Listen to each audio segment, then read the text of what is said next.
Boa tarde, pessoal. Começamos o nosso projeto. Boa tarde, seu Paulo. O senhor está me ouvindo bem? Estou ouvindo perfeitamente bem.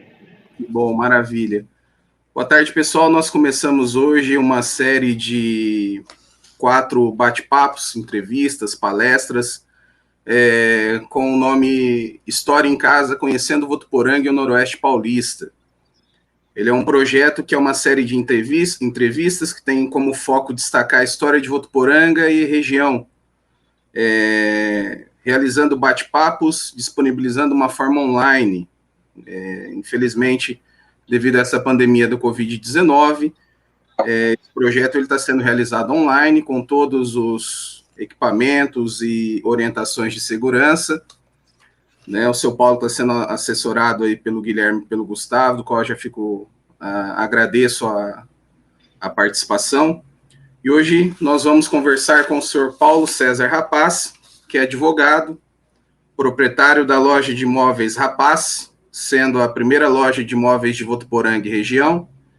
Chegou na cidade de Votuporanga em 1943, ex-presidente da Associação Comercial por 2 vezes, participou junto com a comunidade do abaixo-assinado para o tombamento da Praça Dr. Fernando Costa, que a partir daí foi originalizado o Condefat. Também é idealizador do Espaço Cultural Rapaz, criador e curador do Museu Rapaz.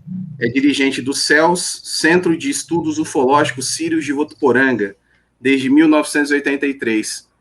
Seu Paulo, eu já gostaria de agradecer, muito obrigado pela participação aqui, muito obrigado pela presença, e deixo aqui o microfone aberto, para o senhor fazer os primeiros agradecimentos aí, o senhor fique à vontade. Muito obrigado. Os nossos agradecimentos e a oportunidade de transmitir para a nossa cidade, que estou aqui há apenas 77 anos, e eu tenho só mais 25 anos de vida pela frente, então eu agradeço esse momento que está sendo oferecido agora, né? Então, nós estamos aqui desde o início da cidade. Eu cheguei aqui, Votuporanga não tinha 7 anos, e eu não tinha 7 meses. Foi uma experiência fantástica, né? Nós chegamos aqui, não tinha cerca, não tinha muro, não tinha casa, não tinha nada, né? Então, estava tudo em andamento, né? E numa vontade de vencer coisa enorme, um solo fértil, e começar a chegar lavadores, veio a cafeicultura, veio o algodão, vieram as grandes empresas, a Matarazzo, Sambra, Clayton, e a estrada de ferro, quer dizer, então tudo contribuiu para que a cidade tivesse o andamento que tem hoje, sucesso que nós comemoramos hoje. Quem está aqui, como nós, pioneiros, somos uma família muito grande de pioneiros aqui em Votuporanga, a gente é orgulhoso do que no fundo nós construímos, que tudo nós participamos. Os pioneiros, né? Eu falo nós, sempre destacando que nós, os pioneiros, somos responsáveis por todo esse progresso da lavoura, do pequeno comércio, como nós éramos também e somos, né, orgulhosamente, a pequena lavoura, que os japoneses foram os pioneiros chegarem aqui. Não vou falar muito da corona japonesa, porque nós já fizemos uma homenagem a ela no centenário, fizemos um levantamento maravilhoso sobre isso. Então, nós construímos a catedral em 1953, sob o comando do Frei Gregório de Protásio Alves, um cidadão corajoso, disposto, voluntarioso, né? E eu me lembro que nesse estágio aí, a sociedade ficou preocupada porque na época as igrejas demoravam um longo tempo para ser construídas. E no projeto, nas conversações iniciais, nós tivemos que desmanchar a que existia, porque se tornou pequenininha, e construir uma enorme. E nós perguntávamos a ele qual seria a durabilidade, que tempo que levaria essa construção. Vai demorar, porque nós tínhamos uma referência de uma cidade que nós tínhamos assim, bastante contato, que demorou 35 anos para ser construída. Eu disse, não, nós vamos construir isso aqui rapidinho.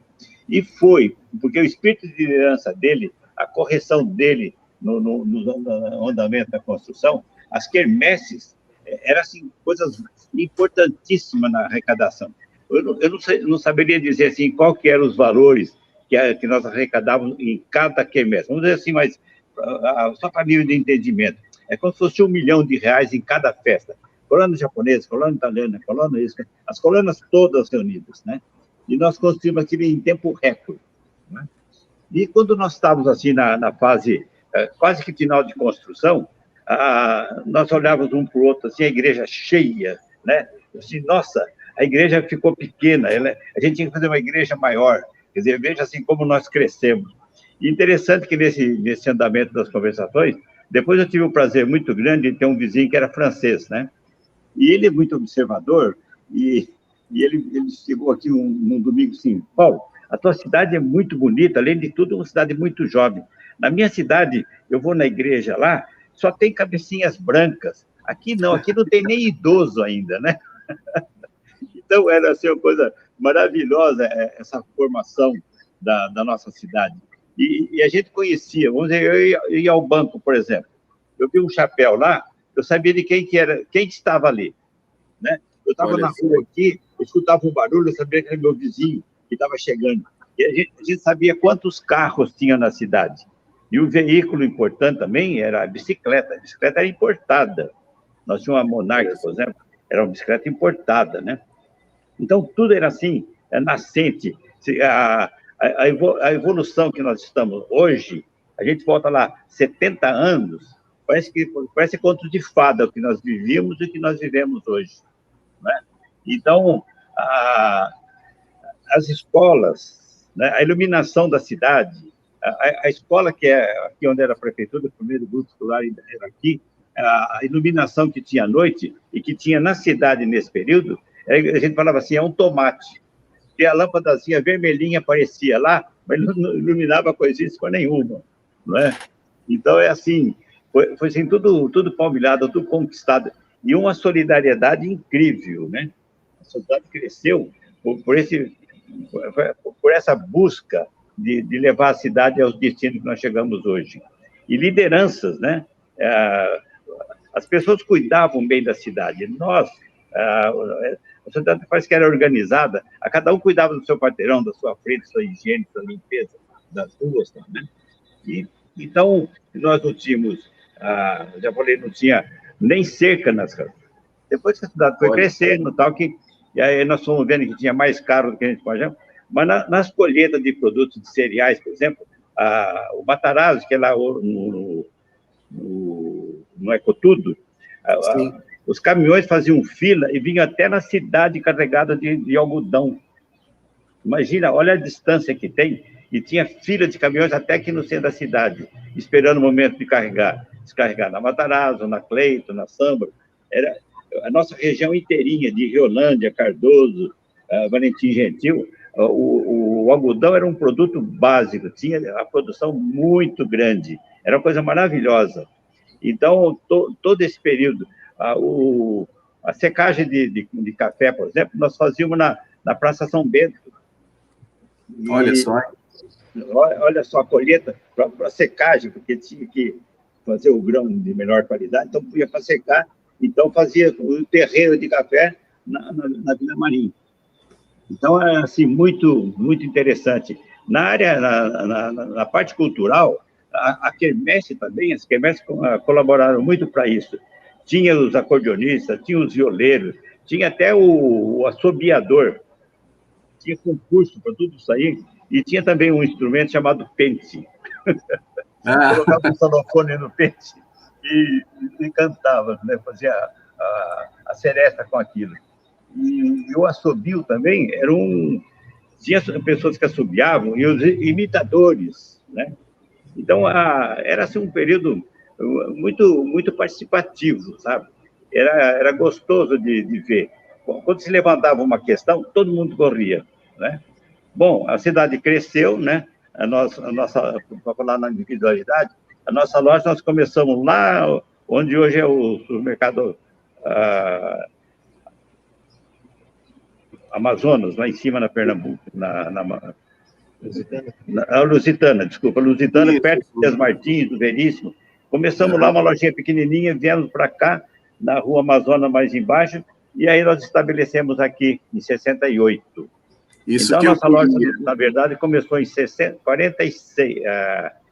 46, depois 48, e aí nós já tínhamos, a cidade já tinha uma perspectiva maior, que chegou a Estrada de Ferro, e nós abastecíamos toda essa região, esse fundo de Minas, Mato Grosso, até Goiás, entendeu?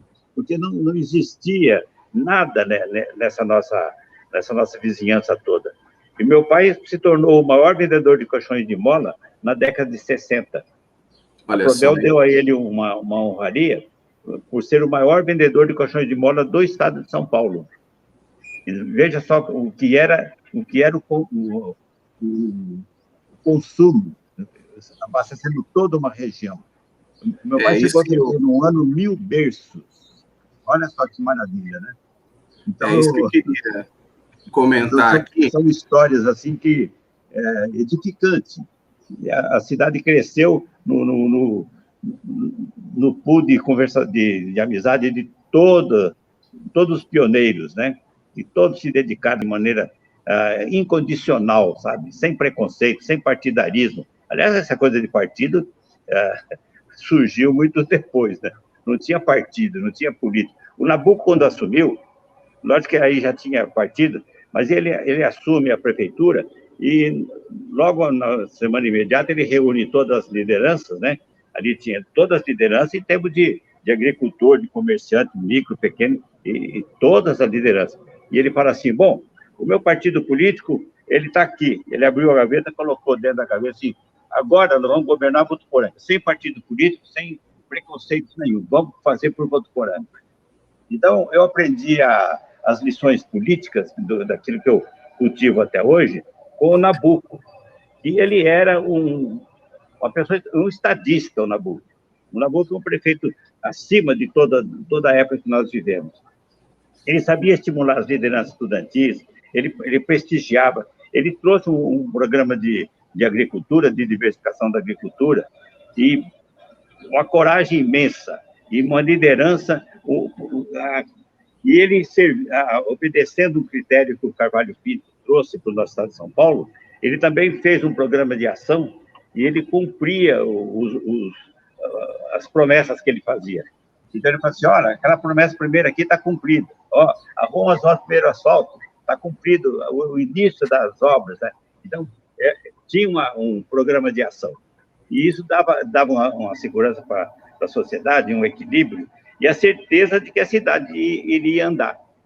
Então, são assim, coisas muito, muito interessantes que a gente viveu. E nós estudantes da época, nós tivemos a oportunidade de ir até o gabinete do prefeito e fazer reivindicação para a classe, para o nosso ginásio estadual, e ele, quando a gente fazia as exposições da nossa necessidade, ele chamava o secretário da seu Germano Robac, Germaninho, vem cá.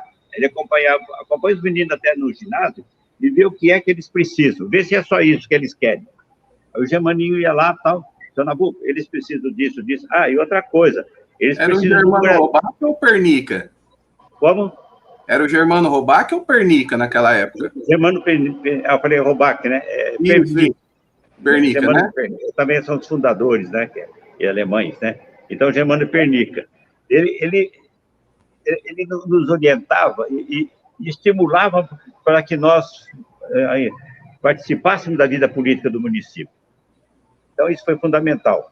Quando o seu Germano acompanhou a gente lá para fazer o gradil, eu falei, seu Nabuco, aquele ipê que nós cortamos aqui na praça, no jardim, dá a medida certinha para fazer o gradil do ginásio dos meninos aí. Ah, então tudo bem, aí se fez.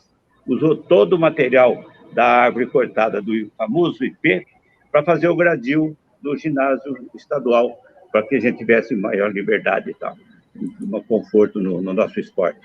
Então, na sequência da administração do Nabuco, em 60, 64, veio a Revolução, né? E nós, estudantes, com todo o convite que o Nabuco fazia, nós ficamos receosos de entrar na política, por causa daquelas cassações, aquelas perseguições políticas todas. E a figura que surgia, igual hoje o fake news, na época tinha os dedos duros. que projetava alguma coisa em cima de alguma liderança ou de algum suposto ou possível líder, então eu fazia umas denúncias como se faz hoje no fake news, de maneira diferente. Mas isso nos afugentou nessa década de 64 em diante, até 74, pelo menos, nos intimidou e nós recolhemos a vida estudantil. Mesmo assim, quando o IE é transferido, o ginásio estadual transferido para o IE, onde está hoje na Rua Amazonas, eu ainda fui presidente do Centro Estudantil 8 de agosto, em 1964. E as nossas eleições até então eram assim como na época da década, com eleições com cédulas, tudo perfeitamente, tudo orientado pela direção da escola, e nós fazíamos o nosso discurso, apresentávamos o nosso plano de ação em todas as salas de aula. Então, era assim, até então a democracia existia. Você vê que depois de todo esse tempo aí, as preocupações, as tensões que se criou, hoje parece que até não existe mais centro estudantil, né? Mas nós fomos o primeiro centro estudantil no período da Revolução. E nós fizemos um trabalho muito bem feito, modéstia à parte. Nós tínhamos uma equipe, eu sempre trabalhei em equipe, né? Então, eu tinha a minha diretoria, ela participava de todos os projetos que nós havíamos buscado. Então, foi um período, assim, muito, muito bom. E aí, fiz o curso clássico, que era para fazer em 3 anos, eu fiz em 6, porque eu tinha muita participação estudantil, e eu repetia vários anos na mesma série, mas no fim eu falo assim, saí muito bem, porque eu tive aulas com professores maravilhosos, e eu aprendi muito nesse período. Tive uma Mani Bittencourt Nanjo, né? Tive a Norma Costa, a Lizu, a Rosinha, e olha, e vai por aí afora, né? Coisas maravilhosas. Período maravilhoso. E as professoras, elas tinham um pensamento político, elas opinavam, elas participavam, e elas envolviam a nossa classe. E nós também, nesse período aí, veio uma família para cá e formou um coral. O Derli fez um coral. Nós tínhamos 54 vozes. E aí nós saímos nas cidades vizinhas. Tal. E quando chegava no período natalino, o Derli convocava o coral, nós pegávamos a nossa caminhonete aí, punha o órgão da igreja em cima dela, e nós saímos pela rua cantando. Ia na casa das autoridades e fazia a nossa apresentação. Então, é um período, assim, muito edificante, muito bonito, né? E aí eu fiz faculdade, a faculdade, entrei em 68 e 72, foram 5 anos de viagem. Naquela época não tinha as pistas duplas que nós temos hoje, né? Isso então, que eu queria comentar, só para pontuar uns detalhes aqui. O pessoal que está assistindo aqui a gente, eu ia pedir para o pessoal, se quiser enviar perguntas ou quiser fazer algumas colocações, para as pessoas ficarem à vontade aqui. Eu queria pedir também que as pessoas, por gentileza, quem está nos assistindo agora, quiser compartilhar essa live, né, para mais votuporanguenses tiverem acesso a essa aula cultural, né, com um cidadão votuporanguense que está aqui desde 1943, né, seu Paulo? 43. 43? Exato. E eu só queria colocar um detalhezinho aqui, que esse projeto nosso aqui, ele é realizado com apoio da Prefeitura Municipal de Votuporanga, através do Bolsa Cultura, né, por meio da Secretaria de Cultura e Turismo, que é um projeto que está sendo realizado de forma online, né, com esse intuito, para que mais pessoas consigam, hoje um sábado abençoado, né, porque eu estava até comentando com o São Paulo, antes da gente começar, né, um sábado chuvoso, depois de uma estiagem absurda aqui, uma seca tremenda que maltratou aí a agricultura, os animais também, e enfim, quem quiser mandar perguntas, quiser compartilhar, fique à vontade. Seu Paulo, o senhor comentou um detalhe importante, eu gostaria de fazer uma pergunta que a gente já conhece, mas eu gostaria que o senhor comentasse como foi a vinda para Votuporanga, né?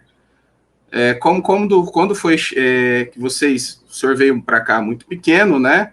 Mas quando chegaram, se estabeleceram aqui, igual o senhor mencionou, onde era o Lusitana, e hoje está o supermercado Santa Cruz ali na Rua Amazonas, né? E depois, como é que vocês chegaram aí montando a loja de móveis, né? Eu gostaria que o senhor comentasse isso para a gente, e como foi a infância em Votuporanga, numa época que não existia muito carro, existia uma dificuldade, né? O pessoal comenta muito, os mais antigos, principalmente comentam da poeira que tinha aqui a cidade, e isso eu gosto de comentar. A gente teve recentemente algumas obras na Rua Amazonas, algumas obras na Rua Ceará também, e aquela terra voltou à tona, né? Então a gente para e pensa, nossa, como era difícil Votuporanga sem o asfalto, porque é uma poeira que impregna mesmo, né? É um chão de terra batido, e eu gostaria que o senhor comentasse essa experiência conosco.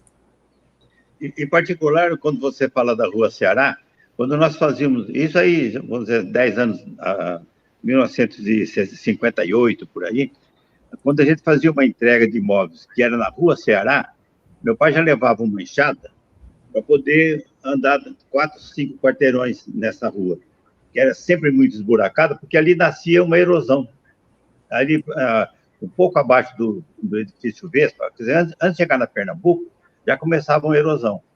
E era muito ruim para se transitar ali. Então, a cidade não tinha, durante um bom período, não tinha ruas bem conservadas, aquela coisa toda. E depois foi se consertando todos esses detalhes aí. As erosões eram muito grandes aqui também. A gente chegava a fazer educação física na erosão onde está o Lanchopão hoje. Tinha, assim, coisa de 10 metros de profundidade, e a gente estudava no ginásio estadual Cruzeiro do Sul, e o professor levava a gente para fazer exercício lá na erosão. A gente lá de cima vinha escorregando até tinha um brejinho, um rego d'água, que não chegava a ser um rio, né? E a gente fazia exercício ali a tarde inteira, tal, que era muito gostoso. E o solo era favorável para a erosão, porque o nosso solo é arenoso. Né? Então, foi muito bom. A nossa praça aqui, por exemplo, para falar voltar na praça, a característica dela é que ela tinha várias paineiras, né? É a Rua das Paineiras, Praça das Paineiras. E ali centralizava todos os comerciantes, todos os visitantes, as negociações, os corretores da época, as informações todas partiam dali. E depois surgiu um desses heróis pioneiros da nossa cidade, Manuel Ramalho Mata. Aí ele fez o cinema. Ele fez o cinema, antes ele trouxe a bicicletaria, ele trouxe motocicleta, alugava motocicleta, alugava bicicleta. Ele fez um quarteirão, um bairro, um conceito que hoje seria maravilhoso, quer dizer. E ele traz o cinema numa parceria com a família Curti de Rio Preto, que era quem dominava a região inteirinha de Itaquaritinga, de Araraquara até Votuporanga, as empresas cinematográficas, tudo na mão deles. E os filmes chegavam via estrada de ferro, né? Então, o cinema trouxe um desenvolvimento muito grande, que é a parte cultural, e tinha os filmes muito bons, que a gente sabia, e o destaque desse período aí era o Mazzaropi. Os filmes do Mazzaropi aqui era muito frequentado, os filmes. E ele também, como a bilheteria era muito boa, porque o nosso gerente, o seu Walter Nascimento, era uma pessoa muito correta e entregava na íntegra o resultado da bilheteria, então o Mazzaropi vinha muito aqui. O Mazzaropi chegou, inclusive, a participar de palanque político. Ele gostava muito de Votuporanga. E também Nelson Gonçalves, e tantos outros, Marlene, Luiz Gonzaga, todos aqueles artistas de época vieram para Votuporanga. É interessante. Votuporanga tem uma aura maravilhosa, né? Quando os alemães fundam a nossa cidade, como eles não tinham assim um programa de monopolizar a cidade, vender loteamento, explorar nas vendas, o que eles fizeram? Eles fizeram um projeto maravilhoso que nós desfrutamos aqui no Patrimônio Velho e entregaram e foram embora. Mas aqueles que eram adeptos dos alemães, famílias ligadas ou não, pessoas muito educadas, de boa índole, como se dizia antigamente, elas permaneceram e permanecem até aqui, até os dias de hoje. Então, a cidade veio, quando ela ganha o Tribunal de Justiça, vieram juristas importantíssimos para a nossa cidade, né?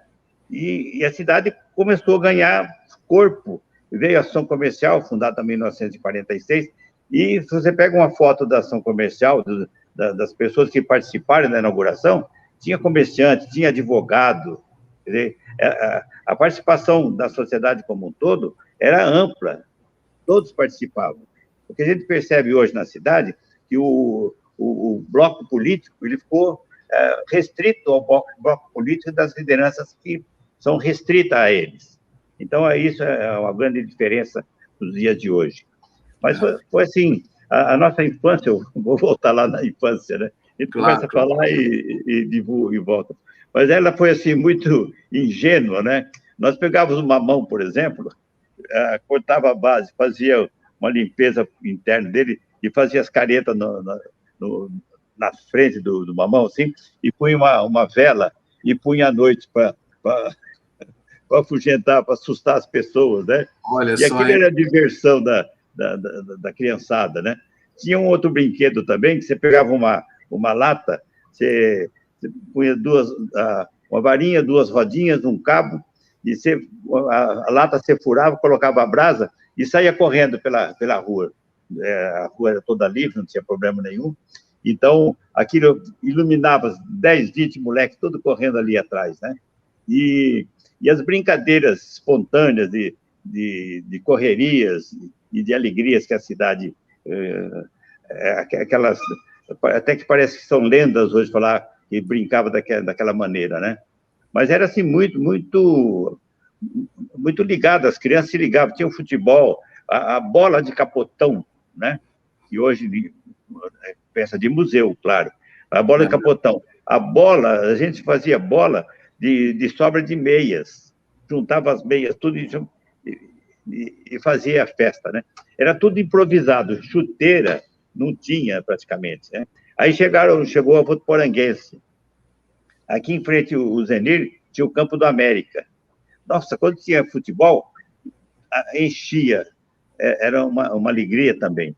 E depois veio o VEC, e assim o futebol foi crescendo, divulgando a cidade, e ela fez isso tudo, o esporte, a cultura, tudo fez parte do crescimento da nossa cidade, né? O senhor comenta dessa questão de brincar nas principais ruas aí, né, na Rua Amazonas, na Rua São Paulo. Hoje a gente vê que é impossível imaginar isso, né? Como a cidade desenvolveu, como a cidade cresceu, né? Votuporanga, desde o início, né? Acredito eu, o senhor pode me falar mais precisamente, mas quando foi fundado aqui o patrimônio, foi criado o patrimônio, acabou se difundindo muito essa informação, né? Para os terrenos mais em conta, né? E esses dias até eu estava comentando com alguns amigos e surgiu essa questão, né, de quanto Tanabi é importante para Votuporanga, né? Quantas pessoas, quantas famílias vieram de Tanabi para cá? A família do senhor também, o senhor comenta que veio de Magda para cá, né? Outras famílias. Como Votuporanga acabou abraçando uma quantidade muito grande de pessoas de outras etnias, outras raças, outras cidades, enfim, e como ficou essa miscigenação na cidade, né? Como é bonito de se ver isso. Eu queria que o senhor comentasse. Me permitam quando os alemães fundaram a nossa cidade, os jornais de Rio Preto deram total divulgação. E essa região de Uchoa, Catanduva, muitos vieram para cá. Você vê que no plantio do café, por exemplo, nós temos a família Fávaro, nós temos a família Coma, nós temos a família Mastrocola. A família Mastrocola tinha uma fazenda aqui em Paris, chamada Fazenda Nova Aurora. Ela tinha 20 ou 30 colônias, casa de colonos, né? E o café da nossa região, dos Fávaro, por exemplo, era um destaque, dos Comas, aliás, de todos eles, né? Aqueles fazendeiros mais altos, eles erguiam o braço e o café estava mais alto que eles ainda, era o maior orgulho, né? Então, na nossa fundação, essa região da Taquaritinga, Catanduva, Uchoa, tal, até Tanabi, né? Muitos vieram para cá. Vieram para cá porque era terra promissora, tinha tudo. E não tinha... já tinha uma cidade projetada já. Então, era fácil de ver. A divulgação foi muito bem feita. Então, nós temos esse mérito aí de ter os alemães organizado a casa e terem entregado para os colonizadores, né? Então, essas famílias que vieram para cá, na cafeicultura, os japoneses também, no plantio da área filiera peculiar, eles não entraram muito no café, mas entravam mais no algodão. Algodão, né? No plantio de tomates, né?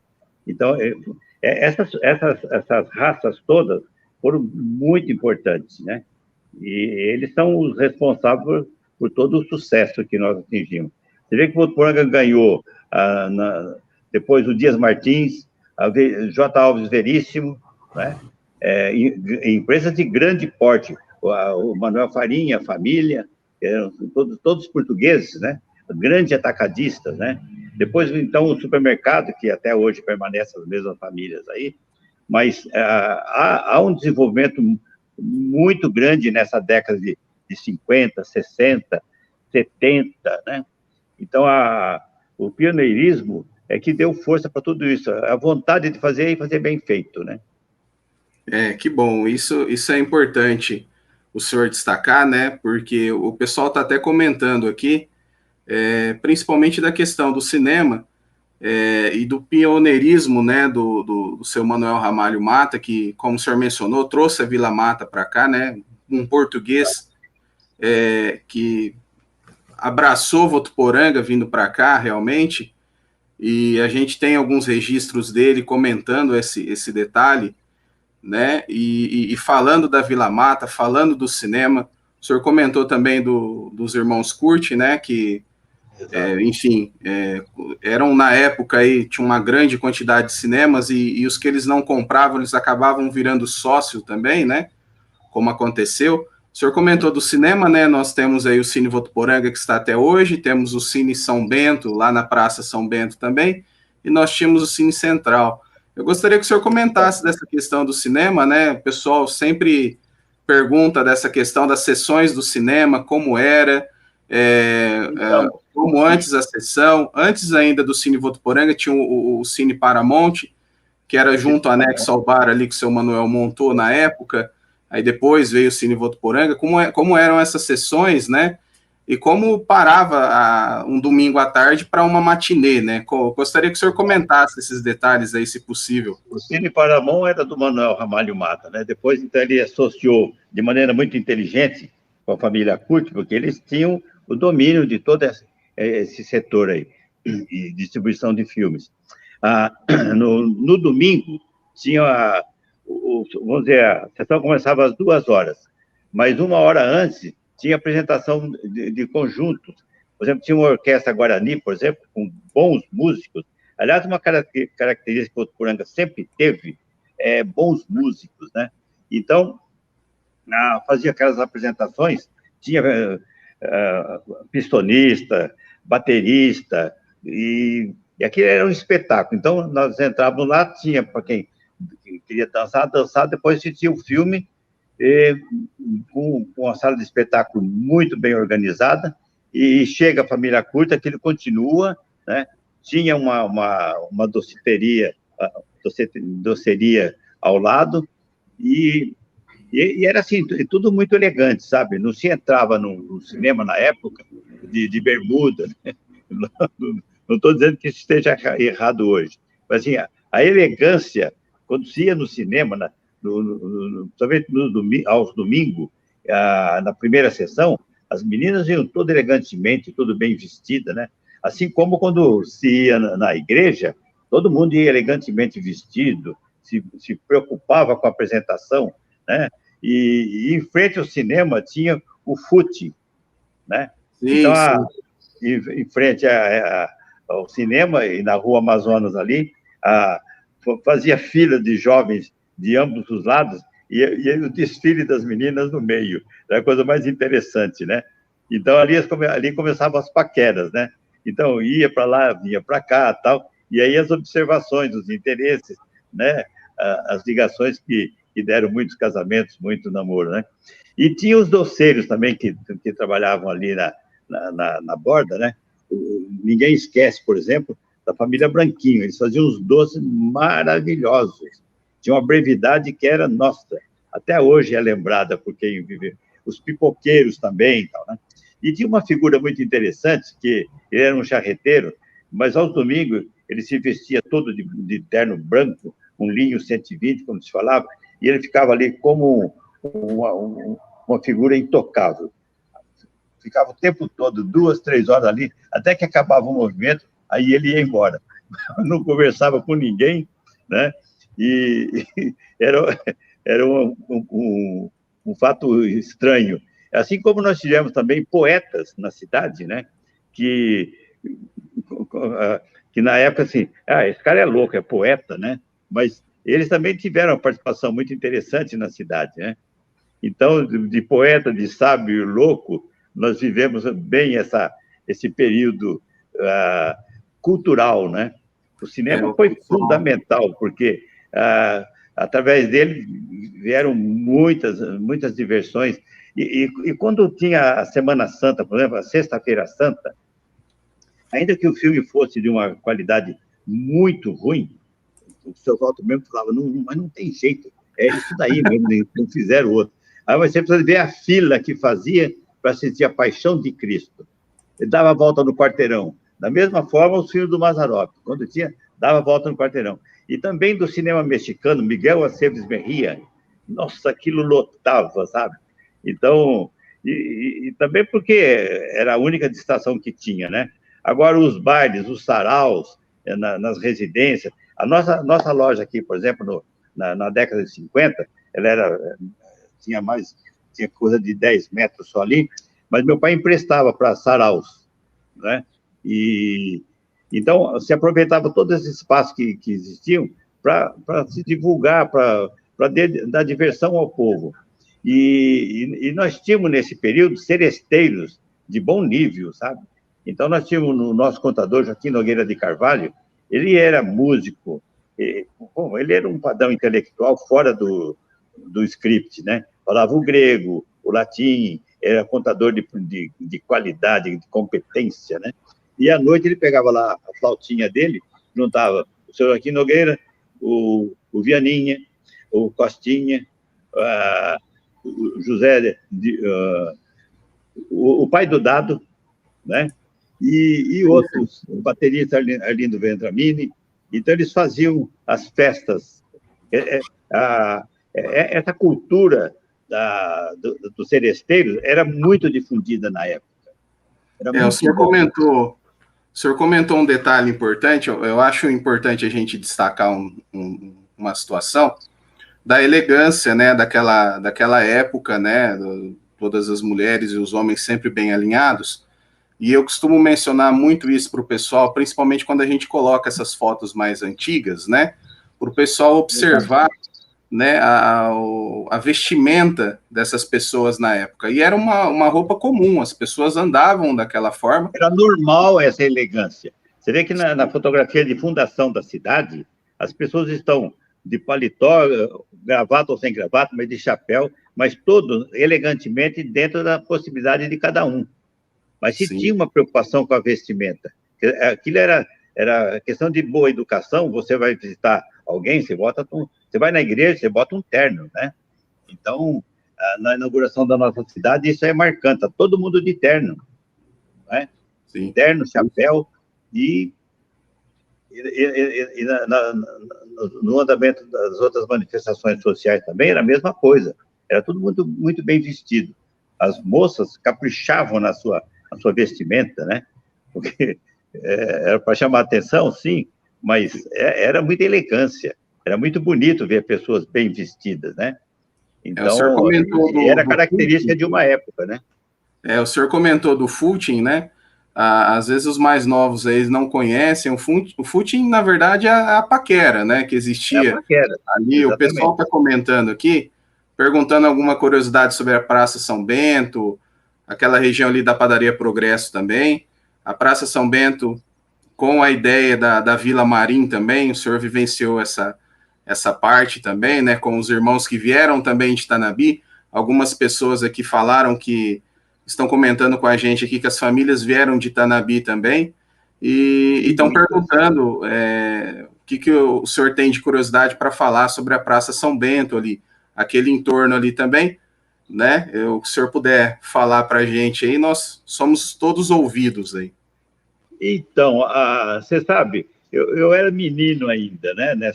Eu sei do fator que fazia o secamento dos cereais naquela região ali na Praça São Bento, mas eu não vivi ali na Praça São Bento.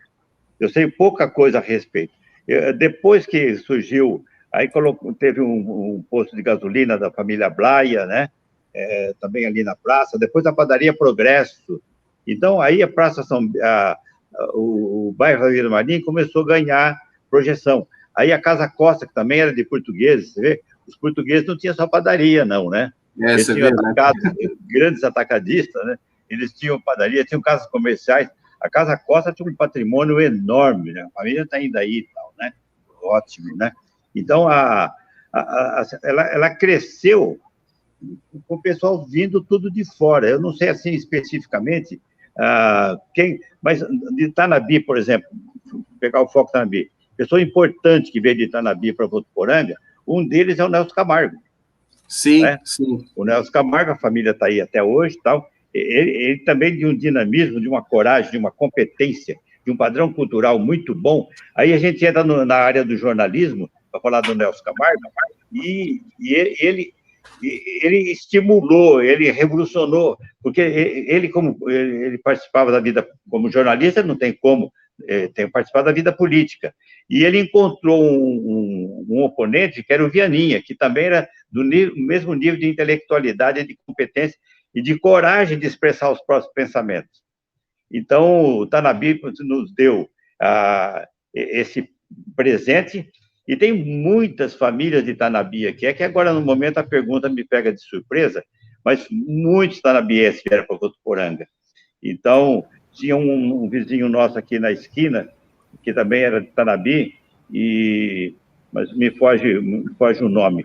Especificamente da Vila Marinha, eu, como criança, e os pais tinham cuidado para não deixar as crianças saírem muito da sua roda, entendeu? É importante destacar isso, né? Porque para quem está ouvindo a gente hoje. Cautela, né?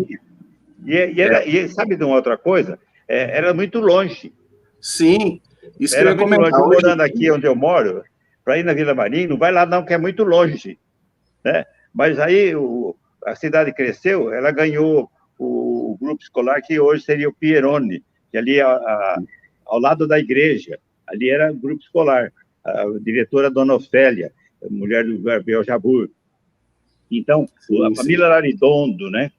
Que eu não sei a origem, mas eles cresceram ali nesse setor, né? A Vila Marinha, ela somou muito com todas essas pessoas que vieram. Em específico, eu lembro no momento o Nelson Camargo. Ele revolucionou a cidade com o rádio, né? E com o jornal A Vanguarda, né? E diziam que ele era comunista, né? Que também era. Se você quisesse falar mal de alguém, ele é comunista, né? Era a maneira de diferenciar e de pichar de certa forma, né? Mas ele sempre foi muito corajoso, muito autêntico, e ele continuou, não ficou dando atenção a essas críticas, e foi um jornalista muito importante para a nossa cidade, né? E eu coloco o Vianinha e o Nelson Camargo, os dois. Depois surgiu o Nésio Pelicione, né? Que também foi muito bom, ainda um jornal de menor divulgação, mas também um jornalista de grande respeitabilidade que a cidade teve, né? E depois veio o jornal A Cidade, na década de 80, né, que era de um empresário, que depois vendeu para o João Carlos, que está aí, ótimo, né? Mas o Nelson é o pioneiro, junto com o Vianinha, no jornalismo da cidade. Um detalhe, igual o senhor mencionou, né? As pessoas falam assim, né? Hoje em dia, realmente, o centro da cidade, hoje com essa mobilidade urbana que existe, facilitou muito essa questão, né? Mas o que acontecia realmente era isso, é que a distância era muito longa, né? Existia essa necessidade de se locomover ali, e existia essa mata fechada que existia aqui em Votuporanga, né, que foi sendo derrubada aos poucos devido ao progresso, mas é aquilo que o senhor mencionou, era muito difícil chegar até ali aquela região daquele quadrante ali, né?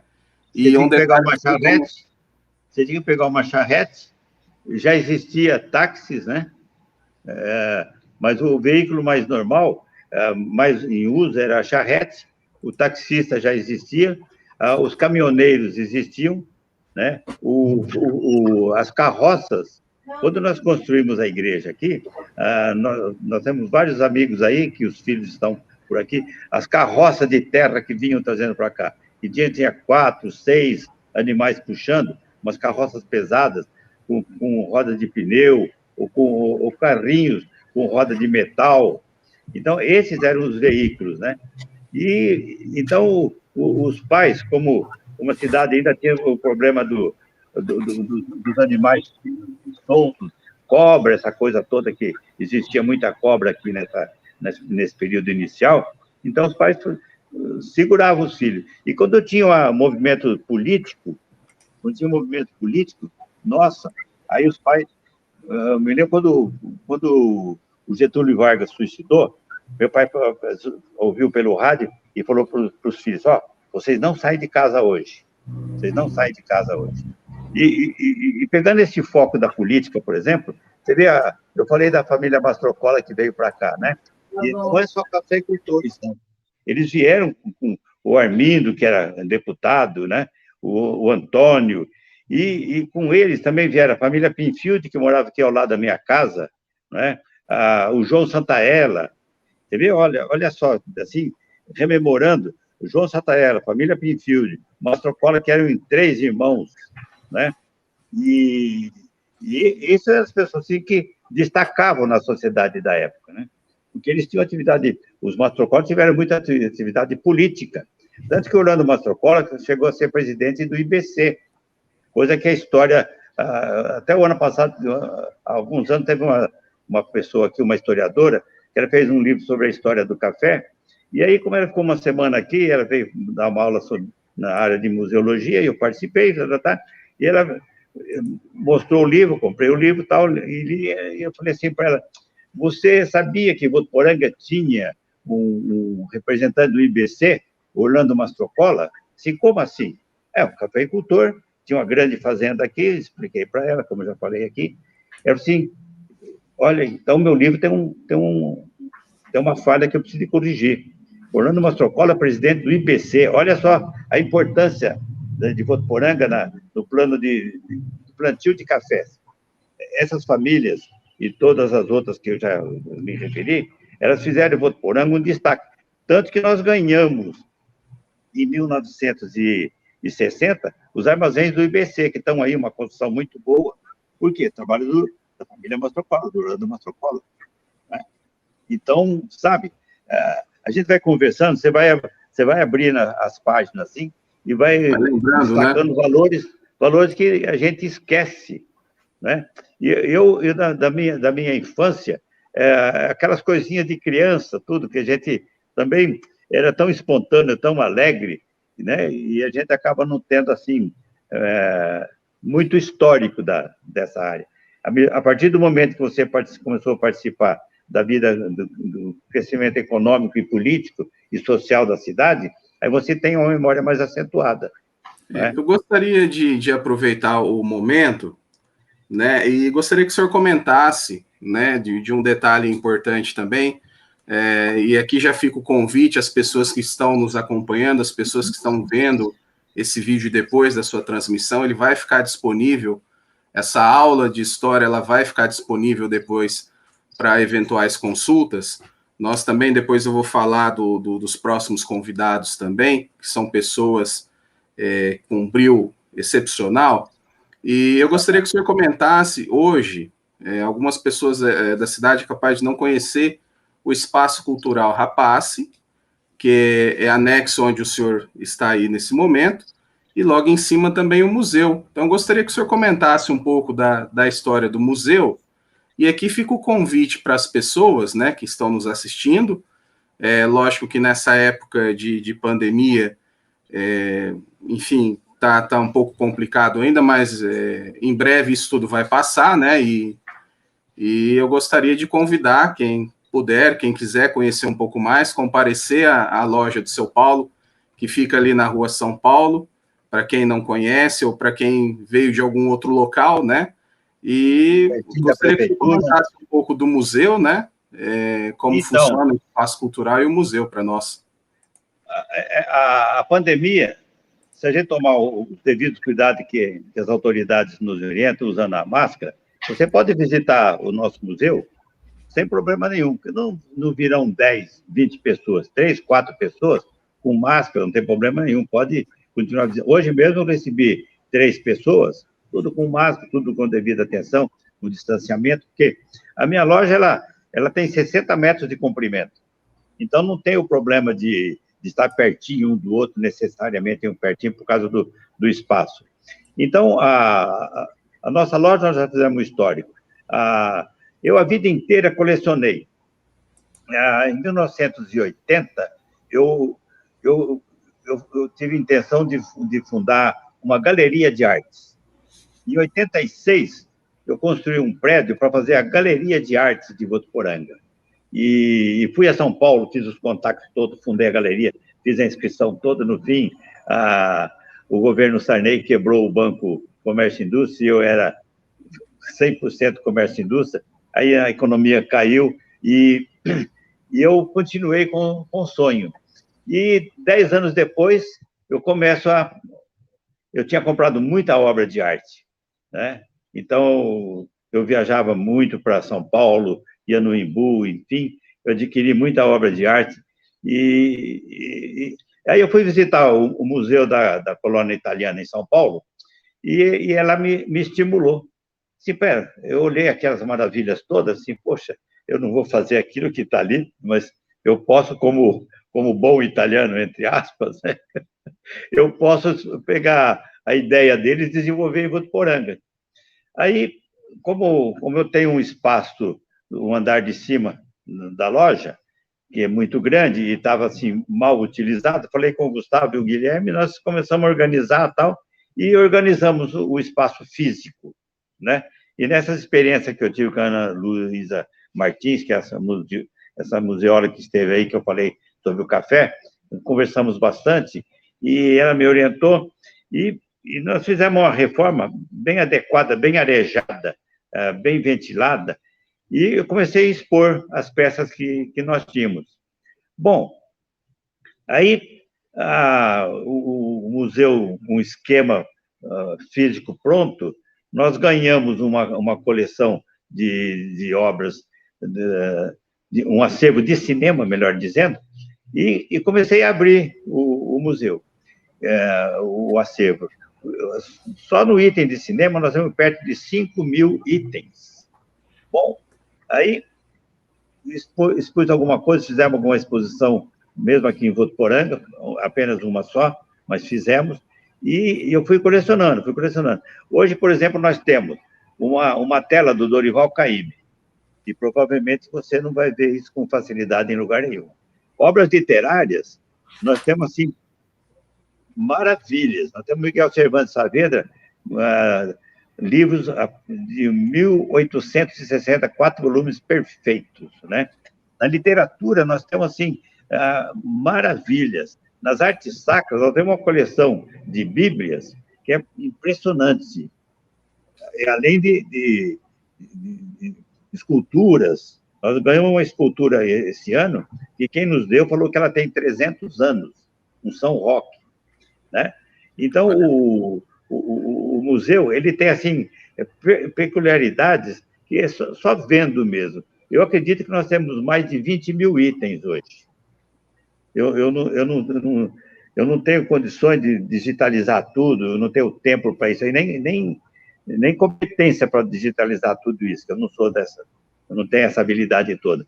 Mas em todas as áreas, nós temos, na ufologia que nós temos, o histórico ufológico é muito grande. Até diria assim, né, a nível de, não ego, né, mas assim, nós temos na linha ufológica o que ninguém tem.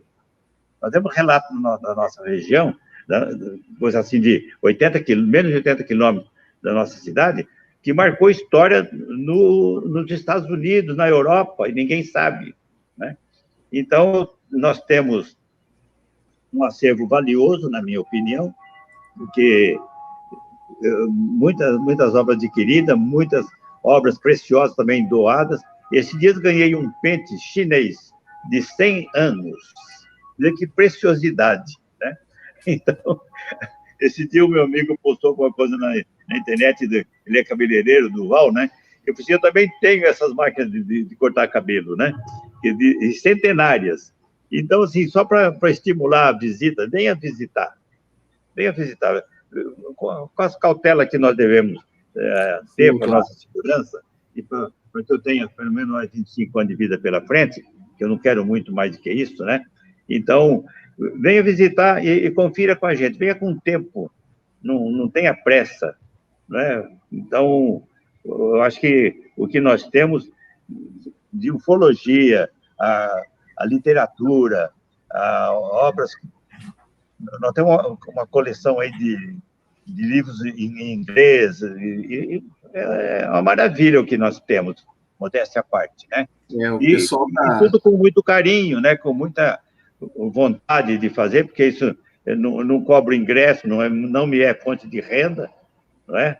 Mas eu tenho o maior prazer de receber pessoas que tenham a sintonia, que tenham uma busca, um intuito cultural, né? Porque o que é um museu? É buscar a cultura, é ter a coragem de você dedicar um espaço desse nível, para despertar curiosidades, né? Então, nós temos aí uma biblioteca muito boa e um acervo maravilhoso, e aberto à população, quer dizer, então não tem problema nenhum. Isso é ótimo, né? Se tiver dúvida, no meu telefone, 3421-6113, me liga, e marca uma hora que você pode vir, a gente vê a linha das conveniências de ambas as partes, eu posso até atender de maneira especial, sem problema nenhum, não é?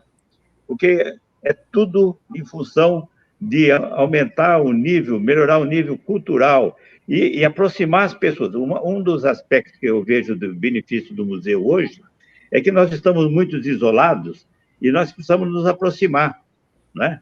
Ainda não tenha o abraço, mas a aproximação, buscar pessoas que têm identidade filosóficas, culturais, isso é fundamental. Nós não podemos nos isolar. Faz muito mal para a alma essa questão desse isolamento. É muito tempo isolado. Então, de qualquer maneira, eu estou à disposição e sempre estive.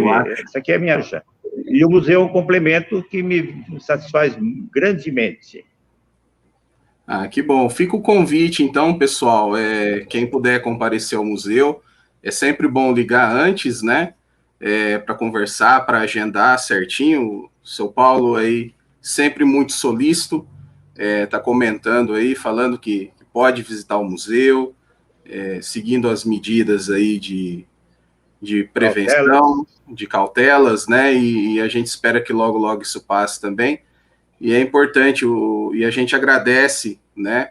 O senhor está liberando esse espaço de cultura, né? Para que as pessoas possam conhecer um pouco mais. Eu já estive no museu várias vezes, fotografei. Algumas pessoas estão comentando aqui também no museu, né? Que tiveram a oportunidade de conhecer e também comentando desse tempo agradável. Aí. O museu é um local que a gente fica aí no mínimo 1 hora e não vê o tempo passar mesmo, né? Porque a conversa é boa, o bate-papo com o seu Paulo sempre é muito bom. E, enfim, o museu é muito, muito, muito, muito bacana. Seu Então, Paulo, a gente já, a ideia aí era 1 hora, nós já estamos estendendo um pouco mais aí. Eu só gostaria de comentar alguns detalhes, só porque o pessoal perguntou aqui. Um detalhe que o pessoal falou aqui é a questão dos móveis, né? Que muitas pessoas compraram móveis aí na loja e eles duram até hoje, né? Eu acho que o senhor escuta isso todo dia, né? graças a Deus. Inclusive, até pais das pessoas que estão aqui compraram móveis, pais, avós, e duram até hoje. E eu gostaria que o senhor comentasse sobre a questão uma seguidora nossa aqui está perguntando sobre o Frei Arnaldo. Gostaria que o senhor Então, comentasse alguma coisa do nosso querido Frei Arnaldo, enfim, que nos deixou aí de uma forma tão trágica, num dia tão especial, que era aniversário da cidade, estava vindo de Ilha Solteira para cá, né? Um exato. acidente automobilístico aí, muita tristeza, mas nós temos aí fotos e vídeos do Frei Arnaldo sempre muito bem humorado Sempre e alegre, alegre, né? festeiro, né? Ele ia para as propriedades rurais buscar as prendas para a quermesse, e ele corria atrás das galinhas, pegava os porcos, e com o jipinho que ele tinha, fazia a maior festa, né? E na cidade era a mesma coisa, né? E, ele agitava todo o setor onde ele passava, ele agitava. E quando chegava no período político, então, nossa senhora, aí ele estava de todos os lados. Ele não tinha um lado definido. Uma vez eu falei para ele, pô, você tem que definir. Mas eu não posso me definir. Eu sou da igreja. Então, tudo bem. Então... Mas ele era uma figura assim, brincalhona, né? E ele formou um grupo de amigos do futebol, da política, a juventude. Ele abraçou todo esse universo aí e viveu uma vida feliz, tanto que ele é admirado por todos na nossa cidade, né? Tem amiguinho, ele falava amiguinho do Frei Arnaldo, né? Se encontrar com ele hoje, você vai dar um espaço, ele vai falar 3 horas sobre o Frei Arnaldo. Que o Frei Arnaldo fez casamento do fulano, do ciclano, do Beltrano, né? E agora eu lembro de Tanabi, né? O que ele fez de casamento com meninas de Tanabi e aqui de Votuporanga, nossa, eu acho que ele fez uniu umas 10 famílias, viu? Tem uma foto histórica. Tem uma foto histórica, até tenho que. Depois eu vou colocar ela na página. Tem uma foto do Frei Arnaldo fazendo o batismo, não me recordo se é o Frei Arnaldo ou qual frei que era, fazendo o batismo de uma criança com o Jânio Quadros. Ele esteve aqui em Votuporanga nesse batizado. Eu não me recordo se foi o Frei Arnaldo ou o Frei Gregório, mas surgiu essa situação. Eu tenho que olhar mais a imagem, mas o senhor lembrou, o senhor falou dessa questão, eu lembrei, né? Você vê, as pessoas vinham de fora da região, igual o senhor comentou, até pela a beleza da nossa catedral, né? Que é um local que tem que ser preservado. Claro, a gente comenta muito isso, nós né?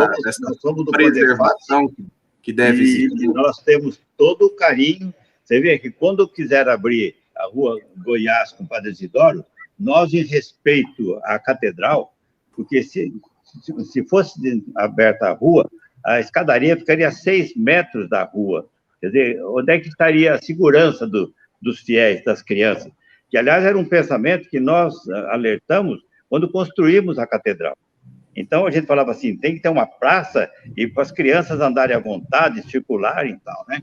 Então, na possibilidade de abrir a rua, nós batemos firme, nós do Condefate, que não sou eu sozinho, nunca, nós somos uma equipe, e nós mostrávamos assim, olha onde é que fica o limite da escadaria e olha onde a rua está. Dizendo, não é possível, vai tirar toda a tranquilidade, vai desunir as praças e vai estragar todo o processo urbanístico e cultural, porque ontem e hoje a ideia de unir as pessoas, você sai da igreja, você tem que ter um espaço para ficar conversando ali, tem que ter, esse convívio extra é tão importante quanto o convívio interno, entendeu? O externo, você aproveita, vai na minha casa, tal, quer dizer, esse entrosamento, principalmente agora, nesse período de pandemia, nós estamos sentindo a necessidade do abraço. Então, não é o caso de sair da igreja correndo e ir embora. Então, nós preservamos a não abertura da rua, para que pudéssemos ter esse convívio harmonioso entre as pessoas. Porque dentro da igreja você não está conversando com ninguém, você não pode ficar olhando do lado, nem nada. Mas lá fora você chega e fala, você sentou do meu lado, como é que você chama, onde é que você mora, tal. Quer dizer, esse convívio é fundamental, ontem, hoje e sempre. O ser humano é um ser social, ele vive em sociedade, ele tem que ter esse convívio, essa maravilha que é o ser humano, né? Então, nós fundamos o Condefat a partir daí, né? A duras penas, né? Fizemos uma coleta de assinaturas, fizemos 6.300 assinaturas, todas com firma reconhecida. A legislação para fundar um Condefat é tão rigorosa que nós colhemos, tem a data, o nome, o endereço, a assinatura e o título de eleitor da pessoa. Olha só, quem é que anda com título de eleitor? Ninguém. E nós colhemos 6.300 assinaturas, reconhecemos firma de todas as assinaturas, gastamos R$830 só nas assinaturas, reconhecimento de firma dessas assinaturas todas. E fizemos um processo muito elaborado, muito estudado. Nós reunimos aqui horas e horas, madrugadas, e fizemos um trabalho que depois, finalmente, um promotor público de fora da nossa cidade, cuja esposa fazia faculdade aqui na universidade de arquitetura, pediu autorização para ver o projeto e o grupo autorizou. Ele falou assim, nossa, excelente, né? Então, nós fizemos um trabalho 100% estudado, respeitoso, e insistimos junto ao prefeito da época para que ele fizesse o reconhecimento do Condefat como deliberativo. E ele não concordou, nos deu apenas consultivo. E consultivo, nós aceitamos para não perder o tempo de estudo e de trabalho que nós fizemos. Nesse período também, nós evitamos que a fonte luminosa fosse destruída em benefício de um jardim, de um estacionamento que a igreja queria, né? Quer dizer, então, é uma busca tão constante que você não pode descuidar. E todo esse movimento que nós fizemos, representantes políticos e religiosos da nossa busca, não veio ninguém nos ajudar e nem criticar frente a frente, entendeu? Uhum. Então, quando é fato, nós tínhamos coisa de umas 30 pessoas reunindo constantemente, professor, comerciante como eu, advogado, médico, professores de todas as espécies, doutora Ivanir, por exemplo, que um destaque, a Rosinha, nossa amiga Carmona aqui, a Célia Beretta, e, olha... Inúmeras pessoas, né, seu Paulo? A família Daime inteirinha, até a mãe dele foi colher assinatura para nós, quer dizer... Então, você vê, foi um trabalho, assim, de grupo, muito consistente, verdadeiro, correto, e até hoje o Condefat é consultado por uma porção de coisas, que a gente fala assim, eles são brincalhões, porque nós, sendo consultivo, por que nós temos que ser convocados para essas atitudes? Porque o mundo político não tem coragem de assumir a identidade que lhes compete. Aí chama o Condefat. Aí o Condefat vai, elabora isso tudo, e fala assim, mas nós somos consultivos. Quer dizer, nós entregamos aqui o relatório perfeito, mas somos consultivos. Por que os senhores não nos dão agora o direito de ser deliberativo? Porque nenhum historiador daqueles que vieram aqui fala assim, mas consultivo? Consultivo não vale nada, nós sabemos, mas aceitamos para não dizer que não existe o Condefat. O Condefat, então, ele veio para proteger o patrimônio histórico. Ele não veio para travancada progresso, modificação de nada. Você vê o Mercadão, por exemplo, né? Nós conseguimos trabalhar junto com o Dado e ele destinou uma verba, está cuidando do mundo externo, da fachada externa do Mercadão, para preservar, para não ficar aquele aspecto de prédio abandonado. Você vê, no Ecotudo nós fizemos um levantamento, junto com a arquitetura, tem 6 projetos de 6 turmas da arquitetura para valorizar aquele espaço que era da família Matarazzo. Quer Isso, dizer, isso é aí, muito bom, né? O senhor comenta dessa questão. É um sinal que hoje o Condefat faz um trabalho muito bom, né? Apesar das restrições apesar que de construtivo. isso. Mas isso é importante porque a gente consegue fazer uma cidade mais pulsante. O seu Paulo, Exato. eu só gostaria que o senhor, por gentileza, a gente acaba sempre estendendo um pouco mais o tempo, mas Normal. o bate-papo está ótimo. Eu já de antemão agradeço a participação do senhor, agradeço ao Gustavo, ao Guilherme e a dona Marta, a Ana Paula e todos aí por cederem o senhor, cederem o espaço. Agradeço Nós especialmente é ao que senhor. agradecemos. Nós é que E agradecemos. e eu gostaria que o senhor deixasse aqui uma consideração final, uma mensagem para Votuporanga, que, enfim, esse ano, devido à pandemia, volto a ressaltar, não teve desfile cívico, mas o senhor mesmo comentou aí da questão da participação da sociedade, e eu gostaria só de comentar, se o senhor me permite, os próximos 3 encontros que nós vamos ter, Claro, porque o claro, senhor tudo tocou o amigo nome da nosso. professora Evanir, Ivanir. né? No Ótimo, dia 7 de novembro, todos eles às 4 horas da tarde, né? No dia 7 de novembro, nós que vamos bom. ter uma palestra com o professor Dr. Carlos Eduardo Maia de Oliveira, contando a pré-história da região do Noroeste Paulista. A nossa Muito região bom. aqui foi sempre muito rica em fauna e flora, na parte pré-histórica, 85 milhões de anos atrás. Isso é muito importante. Também a professora Evanir, no dia 14 de novembro, falando da história e o desenvolvimento da cidade de Votuporanga, né? E finalizando esse ciclo, 2 pesquisadores contando a história da Estrada Boiadeira do Tabuado. Um é o professor Antônio Caprio, de Itanabi, e também o historiador Genésio Seixas, também de Itanabi, ali de Jales também, que vivenciaram bem essa parte, principalmente o seu Genésio, a parte de toda a estrada boiadeira do Tabuado. Né? Então, eu fico o convite a todos aqui que quiserem participar também. E, enfim, eu só tenho que agradecer a todos que disseram sim a esse projeto. O senhor comentou um detalhe importante aí do seu Nelson Camargo.